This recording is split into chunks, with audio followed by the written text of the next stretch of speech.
বন্ধুরা, আজকে আমি আপনাদের বলতে চলেছি কিভাবে আপনি আপনার মোবাইলের সাহায্যে আপনার আধার নাম্বারটি খুঁজে বের করবেন। এর জন্য প্রথমেই আপনার মোবাইল থেকে আপনি গুগল ক্রোম ব্রাউজারটি ওপেন করবেন। এই ক্রোম ব্রাউজারে গিয়ে আপনি সার্চ করবেন uidai.gov.in এই ওয়েবসাইটটি। এই ওয়েবসাইটটি ওপেন হয়ে গেলে একটু স্ক্রল করলে আপনি একটি অপশান পাবেন গেট আধার।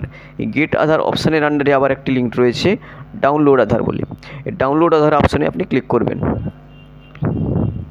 পরের পেজটি ওপেন হয়ে গেলে আপনি একটু স্ক্রল করলে এখানে অপশান পাবেন retrieve EID or Aadhaar number.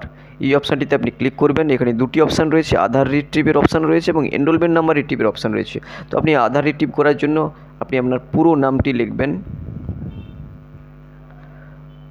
Full name দেওয়ার পর পরের ঘরটিতে আপনি আধারের সাথে যে মোবাইলটি লিঙ্কড রয়েছে সেই মোবাইল নাম্বারটি লিখবেন।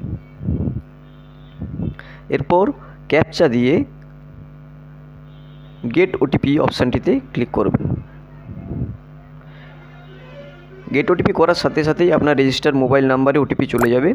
এই ওটিপিটি আপনি এখানে ইনপুট করবেন এবং সাবমিট করার সাথে সাথেই কিন্তু আধার নাম্বারটাও আপনার রেজিস্টার মোবাইলে চলে যাবে। তো আপনি আমার মেসেজ বক্সে যাবেন, মেসেজ খুললেই কিন্তু আপনি আবার আধার নাম্বারটি পেয়ে যাবেন।